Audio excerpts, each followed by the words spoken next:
Welcome back to day 7 of tuning in for yourself. I am posting every day for 31 days with a bit of flow, so skip over a day but make it up later. To tune into yourself, I feel like so many of us we've just been trained not to tune into ourselves, and it's very easy to let the whims of everyone and everything around you just take over, and you wonder why you feel so anxious and disjointed and out of line, unaligned, really, just so frequently, and you don't know like what's going wrong, but how many lessons in self-trust have you taken lately? How many classes in school taught you self-trust? I mean, there might be some, like maybe there was ways of studying. You learnt to, uh, you learnt to show up in certain ways with your studying in order to get the results you wanted, and so thus through that, over time, built self-trust that you could show up and you could get the grades you wanted, for instance. Um, yeah, but I mean, I feel like it's just not something that we are encouraged to cultivate by, the systems that be, the basic societal expectations. You don't really hear a lot of talk about self-trust.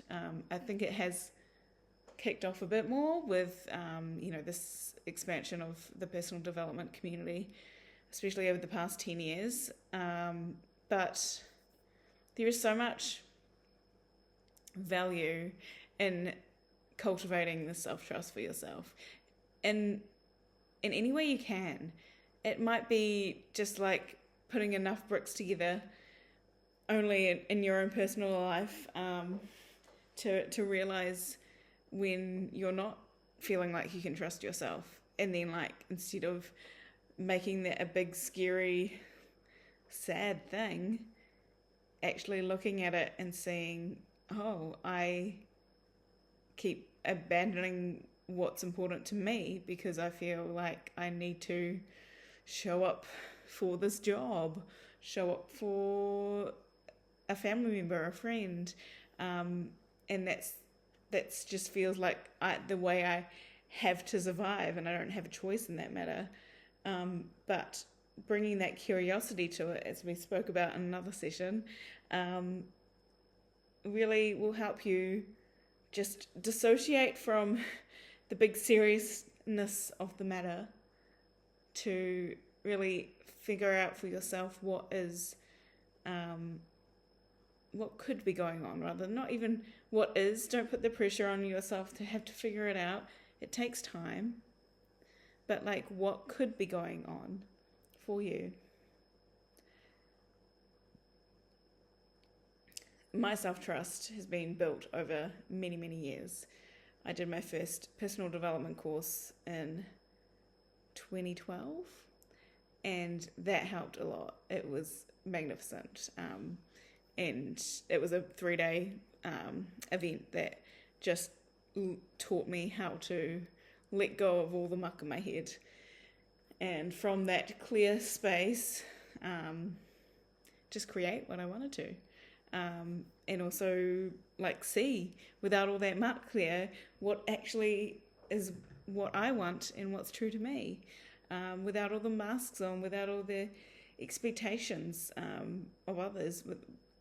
And it taught me to just have the hard conversations in order to clear the space to, take action to clear the space to actually make those things a reality. And through that, I managed to finally go travelling for the first time.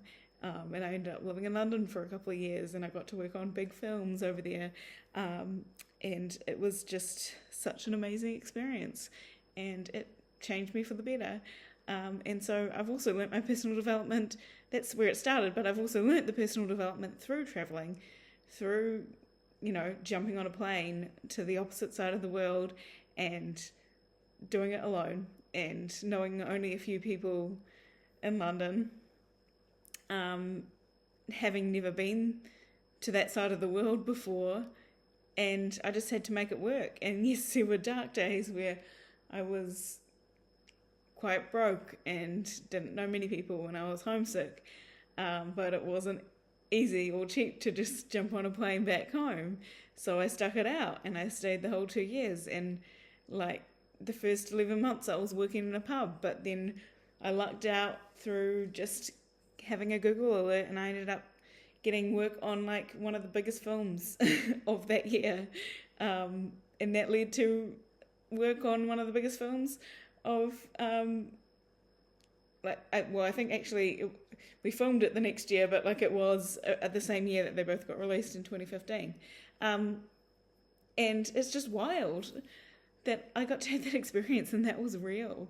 But I just cannot believe, I cannot imagine if I hadn't got out of my own way to get to the point where I could go traveling. I wouldn't have had those experiences. And this is still talking 10 plus years ago, and I've done so many other things since then. But yeah, the number one lesson in my self-trust has been my training as a coach. And I've done my coaching course 3 times, and I love just diving deeper. The more that you play with it, the more that you understand all the different tools, but also like the journey is, every client I work with, they've got their own journey, their own map of the world internally, and you're not like, other than we encourage meditation and there's more visualizations and such like that encouraged in this day and age, but unless we're actually making time for it, how often do you sit down and really take the time to map out your internal worlds, and maybe you're already on the journey, well on the journey, and you're very much mapping them out, but there's some block somewhere you haven't quite figured out yet. Well, part of the self-trust journey is learning like what your blocks are, so okay, well maybe I struggle to do this thing I say I want to do. I know there's something in the way, but maybe learning self-trust for yourself is knowing that there's something in the way, learning what it is, and seeing if you've got ways to work around that if you don't feel like you can just power through. There's so much that goes on in our heads and the way we think and our perspective of the world. And if we don't cultivate self-trust for ourselves, no one else can do it for us. And we've got, if we're not trusting ourselves, like, where's that going to get us in life? Yeah, I am so grateful for my self-trust. I feel like I don't always have the most amount of money in my account, but I'm rich in self-trust, and I'm rich in a positive outlook, not in a toxic way, just I believe that, keeping yourself seeing the good side of life is helpful. But also, like, when a sad emotion comes up, fucking feel it. Just let it out. Like, find a way to release it, and quickly. Otherwise, you're just storing that in your body. And I trust myself to do that now. And I don't make it wrong if I need to bawl my eyes out for a while. So yeah, it's having self-trust that, like, in a moment at work, if they ask you to do something that does not sit well with you and your value system, that you can say, I'm really uncomfortable doing that, and speak up for yourself immediately. It's having self-trust in a relationship when somebody asks you to cross a boundary before you're ready, and saying, in a warm, hopefully kind way, if they deserve it, that you would love to, but it's a bit soon for you right now. It's just but without it being a big, I mean, I could get on a tangent about, dating relationships, but there is so much self-trust you have to have in order to find a partner that's truly going to meet you and be a partner, a true equal partner. You need to trust when something is feeling like maybe a bit of a warning sign, but maybe it's just actually, well, I mean, everyone throws around the term red flag. Something might feel like a red flag, but, could you see, just feel into that? Is it a red flag blatantly, like something absolutely awful for anyone that's like black and white? Or is it a red flag for something that is blatantly not okay to your value system? Then, of course, that's a red flag and you should be paying attention to that. But sometimes something that comes up in our system as a red flag is it's because something reminded us of some bad situation in past person, and we're actually projecting like that past experience or person onto the present version of this completely different person, and sometimes that's actually not fair on them, and it's got nothing to do with them, but you just got that, yeah. Trying to have a talk about self-trust late at night when I need to trust myself to go to bed.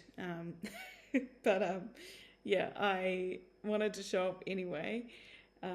I know I'll expand on this more in the following days, but what if you took a moment, like a minute or two, on a frequent basis, ideally daily, that would be great, to just tune into what is it that you're working towards, what is it that you want for yourself. Could you spend, an hour or so just getting really clear on your goals, what your dreams are, like what is your underlying why under them, like why, what motivates you behind these goals. And if nothing really comes up as what motivates you, is it actually your goal, or is it something that you took on, inherited from someone else? I mean, there's so many like parents that expected their kid to follow in their footsteps or become a doctor or a lawyer or whatever it was, instead of letting them follow their own path. And the kids just wanting to go, like, keep their parents happy, went along with it. And then there's so many people that end up changing careers at great expense because they followed that path, or they have bad relationships with their family because they chose to be bold and not follow that path, but at least they trusted what was right for them. Not saying, sometimes you might have followed the parents' path just not knowing better at that time, and you had great experiences through that, and then you learned it wasn't for you, and that was just part of the journey too, and that's okay. But yeah, I mean, I think the point is only we can know personally for ourselves what is most important to us and how we want to trust, how we want to move forward in the world and like cultivate that trust with ourselves, and knowing our why, our driving why that's going to help motivate us to get there is very powerful. And spoiler alert, usually your why, the actual physical embodiment or manifestation of that, when it's actually in your reality, you might find that the reality isn't actually it, or you want to keep moving forward and reaching for the next goal and the next goal, or you get there and you find it's not what you thought it would be, or maybe it gave you a moment of like pure wonderful happiness, but then it becomes normal, and that often means there's just a feeling that we were chasing. And what feeling was that? And if you know it's just the feeling you want to feel, well, can you find ways to have a version of that feeling right now? And funnily enough, usually having that feeling in the now is actually what helps attract that reality to you. So, yeah. I'm definitely a bit sleepy today, so forgive me for the rambles tonight. But we still have fun. It's good to find something to show up for and be consistent. My brain doesn't like to do that generally, hence me skipping the odd day. But as long as I am coming on a regular basis, I am happy. And I know sometimes the words will flow and I'll feel really passionate and I've got things to really say. And other days, I feel like it's very disjointed and chaotic. Yesterday was definitely one of those days. Though I still love what I'm speaking into. So it was just me not grounding myself properly beforehand because I was worried about it getting dark, which it did during the video in a span of like 10 to 15 minutes. So yeah, it's funny. But today I just decided to let it be dark and film it inside. So it's a very boring backdrop, but at least I showed up. All right, I will leave it there. And in case I didn't say at the start, I'm Crystal Tottenham, and this is my channel, Crystal Clear Coaching. And hopefully I'll see you tomorrow, and I will decipher more about my sleepy chat in a clearer, brighter way. All right, thank you. Bye.